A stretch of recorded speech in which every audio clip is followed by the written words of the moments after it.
जो French revolution हुआ था, वो फ्रेंच रिवॉल्यूशन आप देखे थे क्या कि 14 जुलाई 1789 को जो है ऑन मॉर्निंग जो पेरिस के सिटी में क्या होता है, अलार्मिंग होता है।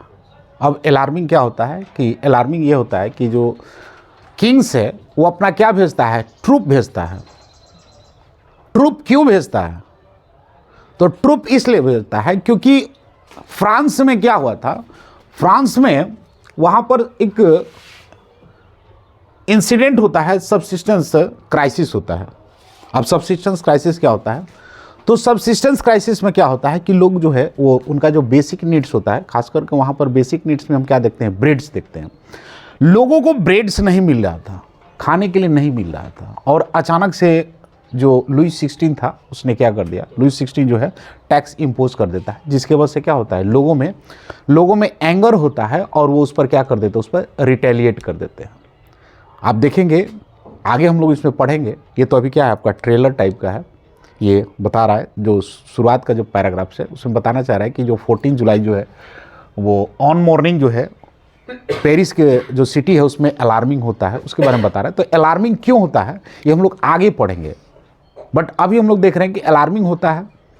और अलार्मिंग में अभी बताया कि जो सबसिस्टेंस क्राइसिस होता है उसकी वजह से जो है लोगों को ब्रेड्स नहीं मिलता है, तो वो दुकान पर क्या करने लगते हैं, लूटपाट करना स्टार्ट कर देते हैं।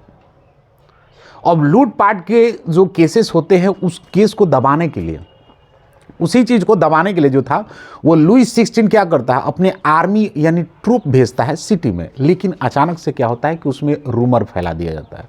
रूमर किस बात की फैलाई जाती है? रूमर ये फैलाया जा रहा है कि राजा जो है मारने के लिए लोगों को क्या कर दिया है, शूट आउट करने के लिए आदेश दे दिया है। अब जैसे ही लोगों को ये पता चलता है इस रूमर को लेकर वो क्या करते हैं कि लगभग 7,000 मेन और वुमेन्स जो है वो टाउन हॉल के सामने क्या होते हैं, टाउन हॉल में इकट्ठा हो जाते हैं। और इकट्ठा होने के बाद वहाँ पर क्या करते हैं, डिसाइड करते हैं कि हमको क्या करना है। इसको जो भी गवर्नमेंट बिल्डिंग्स थी उस पर ये लोग क्या करते हैं, अटैक करते हैं। और अटैक करने के बाद उसमें जो भी आर्मरी होते हैं, वेपन्स होते हैं, वो सारे के सारे क्या करते हैं, उसको लूटना स्टार्ट कर देते हैं। ध्यान दो कि इसी तरह से ये क्या करते हैं कि बेस्टाइल पैलेस में भी ये एंट्री मारते हैं। और बेस्टाइल पैलेस में वहाँ पर जो कमांडर था जिसका नाम था Benard Rene Jordan de Leng, इसको ये लोग मार देते हैं। अब देखो प्रॉब्लम क्या था कि इसमें इतना एंगर क्यों था, एंगर इतना इनमें जबरदस्त लोगों में गुस्सा क्यों थे? तो गुस्सा के पीछे कुछ कारण थे, बेसिक्स कारण थे कि जो लुई 16 है, ध्यान दो यहां पर, लुई 16 जो है वो एक बर्बन फैमिली से बिलोंग करता है, बर्बन डायनेस्टी से वो बिलोंग करता है, और उसमें लुई 16 राजा बनता है। और जब वो लुई 16 राजा बनता है यानी ascend the throne of the France की राजगद्दी पर वो बैठता है, उसकी शादी भी जो है जो मैरिज है वो 20 ईयर्स में ऑस्ट्रियन प्रिंसेस जो है मैरिया एंटोनेट, इसके साथ शादी हो जाती है। और बताया जाता है कि मैरिया एंटोनेट जो है वो बहुत ही क्या थे, खर्चीली औरत थी, बहुत ज़्यादा मेंटेनेंस करवाती थी, जिसके वजह से। और साथ में लुई 16 क्या करता है, इसी के under Louis 16 France help to the 13 American colony to gain independent. किससे इंडिपेंडेंट? ब्रिटेन से। क्योंकि माना जाता है, आप लोग जनरल लेमन वर्ड में आप लोग सुनते हैं कि दुश्मन का दुश्मन क्या होता है, दोस्त होता है। इस तरह की बात सुने हो ना। ब्रिटेन इन दोनों के कॉमन इनेमी था। किसके जी? फ्रांस के भी और अमेरिका के भी। और इस वजह से फ्रांस का जो राजा लुईस यानी किंग जो है लुई 16, ये क्या करता है, इसको फंडिंग करता है इसकी 13 कॉलोनियों के इंडिपेंडेंट कराने के लिए। बात यहीं पर प्रॉब्लम्स होती है खड़े कि जब ये दोनों चीज पैरेलली चल रहे थे, एक तरफ जहां मैरिया एंटोनेट है वो क्या कर रही, बहुत ज्यादा खर्च कर रही है पैलेस को मेंटेन करने में, दूसरी तरफ लुई 16 डिसीजंस लेते हैं कि जो इंडिपेंडेंट होने के लिए फ्रांस फाइट कर रहा है, उसमें ये सपोर्ट भी कर रहे हैं, फाइनेंशियली सपोर्ट कर रहे हैं। और ऐसे सिचुएशंस में क्या होता है, फ्रांस की जो ट्रेजरी होती है, वो फ्रांस की ट्रेजरी क्या होगी जी, ये फ्रांस की ट्रेजरी जो होगी वो एम्प्टी हो जाएगी। ठीक है, क्या होगी, ये जो ट्रेजरी है, ध्यान दो, यहां पर जो फ्रांस की जो ट्रेजरी है वो क्या हो जाएगी, एम्प्टी हो जाएगी। अब जो एम्प्टी हो गई उसकी ट्रेजरी, जब उसकी ट्रेजरी एम्प्टी हो गई है तो रेगुलर मीटिंग बुलाया जाता है। जो उनकी मीटिंग होती है फ्रांस का गवर्नमेंट ऑफिशियल वर्क करने के लिए जो मीटिंग्स बुलाई जाती है, उस मीटिंग में जो आर्मी का कॉस्ट मेंटेनेंस करना होता है, कोर्ट का भी मेंटेनेंस करना होता है, या ऑफिस या यूनिवर्सिटी जो भी थी उनको रनिंग में भी गवर्नमेंट जो ऑफिस या यूनिवर्सिटी थी उसको भी रन कराना था, उसके भी मेंटेनेंस कराने में अब पैसे की क्या हो गई, बहुत ज्यादा प्रॉब्लम्स खड़ी हो गई। अब जब ये पैसे की प्रॉब्लम्स खड़ी हो गई तो उस सिचुएशन में एक ही बचता है कि हम क्या करें, state was force to increase tax, मतलब हम क्या करेंगे, टैक्स को बढ़ाएंगे। अब टैक्स को बढ़ाएंगे तो उसको टैक्स बढ़ाने के लिए क्या था कि The old regime usually used to describe the society, the institution of France to be the before 1789. Before 1789 से पहले क्या था कि वहाँ पर जो सोसाइटी बनी थी, अब ये वर्ड समझने से पहले आपको देखना पड़ेगा कि फ्रांस की सोसाइटी का स्ट्रक्चर कैसे बना था।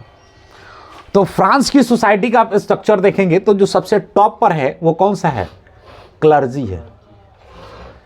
इसके नीचे में आपको कौन है, नोबैलिटी है, और इसके नीचे कौन है, थर्ड स्टेट है। ये क्या था, फ्रांस की सोसाइटी का स्ट्रक्चर है। ठीक है, फ्रांस की सोसाइटी का स्ट्रक्चर है कि जो सबसे टॉप पे है उसका कितना है, जो सबसे टॉप पर है वो क्लर्जी है, सेकंड पे नोबैलिटी है, थर्ड स्टेट है।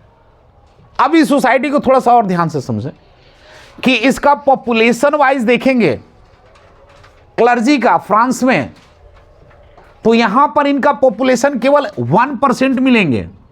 पी फॉर पॉपुलेशन आप देखेंगे तो कितना मिलेगा, 1%। बट ये 1% लोग जो है फ्रांस के कितने वेल्थ को ऑक्युपाई करके रखे थे, तो इसको देखना होगा। तो ये आपको देखेंगे, वेल्थ में बात करेंगे तो आपको 30% ये लोग क्या करके रखे थे, केवल 1% पॉपुलेशन इतना वेल्थ को होल्ड करके रखा हुआ था। सेकेंड आप नोबैलिटी को देखिए, नोबैलिटी में देखेंगे तो यहां भी इनका भी पॉपुलेशन कितना था, इनका भी पॉपुलेशन लगभग ऑलमोस्ट 1% था। लेकिन वेल्थ के में आप कंसीडर वेल्थ में देखेंगे ये लोग कितना होल्ड करके रखे थे, तो ये लोग भी लगभग 30% क्या करके रखे थे, वेल्थ को होल्ड करके रखे थे। ये बात समझ में आ रहा है कि नहीं, ये 30% वेल्थ को ये लोग भी होल्ड करके रखे थे। लेकिन अब आते हैं किसका, थर्ड यानी 1%, 2%, रेस्ट कितना बच गए। आप पॉपुलेशन का 98% जो देखेंगे वो कौन थे जी, थर्ड स्टेट के लोग थे। और थर्ड स्टेट में भी थ्री कैटेगरी में बांटा गया था, बिजनेसमैन, क्या बोलते, पीजेंट, आर्टिसंस और सर्वेंट। ये भी क्या होते, इनको भी इस तरह से क्लासिफिकेशंस किया गया था इसकी सोसाइटी का, किसकी, फ्रेंच की सोसाइटी का। 98% पॉपुलेशन है, लेकिन वो वेल्थ कितना होल्ड करके रखा है, तो आप कॉमन सेंस लगाइए, 30% कितना परसेंट हो गया, 60%। बट बचा कितना परसेंट है, तो आप देखेंगे वेल्थ जो है वो कितना परसेंट बचा हुआ, 14%। अब बताओ, यानी क्लर्जी का पॉपुलेशन केवल 1% है, लेकिन वो वेल्थ कितना होल्ड करके रखा है, 30%। और इनके पॉपुलेशन 1% है, बट होल्ड कितना रखे हैं, 30%। और इनका बताओ 98% पॉपुलेशन है, लेकिन वेल्थ कितना होल्ड करके रखा है, 40%। अब जब टैक्स लगाने की बात आई, तो आप आगे पढ़ेंगे, हम लोग देखेंगे कि क्लर्जी और नोबेलिटी जो है वहां पर दो टाइप के टैक्सेस लगता था, टेथी और दूसरा टेल। इनसे क्या किया था, इनको प्रिविलेज दिया गया था, और टैक्स किसको पे करना पड़ता था, टैक्स जो है थर्ड स्टेट को पे करना पड़ता था। अब इसी बात को लेकर इनमें एंगर हो गया कि जैसे ही राजा जो था, जो रूलर्स, जो किंग्स था, लुई 16 जो था, जैसे ही डिसाइड किया कि हम क्या करेंगे, हम टैक्स को इंक्रीज करेंगे, ये तुरंत क्या कर देते हैं, ये थर्ड क्लास जो है इस पर रिटेलिएट कर देता है। रिटेलिएट क्यों करता है? क्योंकि उस समय जो फ्रांस की सिचुएशन था, उस समय फ्रांस की सिचुएशन क्या था जी? उस समय फ्रांस की सिचुएशन ये था कि वहां के लोग खाने के लिए मर रहे बिना खाए हुए। अब जब आपको भोजन नहीं मिलेगा तो आप उस समय कुछ भी करने के लिए रेडी हो जाते हैं। अब जो है फ्रांस का राजा जैसे ही लुई 16 टैक्स इंपोज करता है, ये लोग तुरंत रिटेलिएट करना स्टार्ट कर देते हैं। फ्रांस की जो सोसाइटिकल स्ट्रक्चर था वहां पर होच पोच का सिचुएशन हो जाता है। और इसी होच पोच सिचुएशंस को क्या करने के लिए, सप्रेस्ड करने के लिए राजा जो है वो क्या करता है, वो अपने आर्मी ट्रूप्स को 14 जुलाई 1789 को क्या करता है, मॉर्निंग जो पेरिस का सिटी था उसमें अलार्मिंग करता है। लेकिन रूमर फैलता है और रूमर का क्या निकलता है रिजल्ट? रूमर का रिजल्ट ये निकलता है कि लगभग ऑलमोस्ट 7,000 मेन और वुमेन जो है टाउन हॉल में क्या हो जाते हैं, इकट्ठा हो जाते हैं।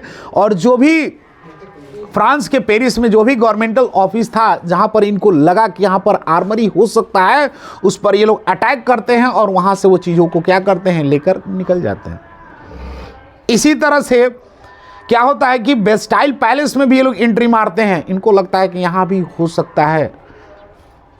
और उस समय वहां पर कौन था, वहां पर का जो कमांडर था, उस कमांडर को क्या कर देते हैं लोग, इतना गुस्सा है, सोचो इतना गुस्सा है, इतना लोगों के अंदर क्या एंगर भरा पड़ा है कि वो लोग क्या कर देते हैं, उस पर अटैक कर देते हैं, उसके कमांडर को मारते हैं। और मारते ही नहीं हैं बल्कि उस बेस्टाइल पैलेस जो कि नेपोटिज्म शो कर रहा था, मतलब निरंकुश राजा माना जाता था उसको, लोगों के अंदर इतना क्रोध, इतना गुस्सा, उस पैलेस के एक एक ईंट को ले जाकर मार्केट में सोल्ड करते हैं और अपनी सोवेरेंटी को भी शो करते हैं। सोचो इतना लोगों के अंदर क्या था जी, इतना उनमें गुस्सा था कि इस तरह के क्या करते हैं, इस तरह के अपनी एंगर को एक्सप्रेस करते हैं उसके ईंटे को बेच करके। ठीक है, ठीक है, तो इस तो हम लोग यहीं तक रहने देते हैं, पढ़ते हैं अगले क्लास में। टाटा और बाय बाय। उसका हंस रहा है, हम देख रहे थे, स्मार्ट बन रहा है जी मोना।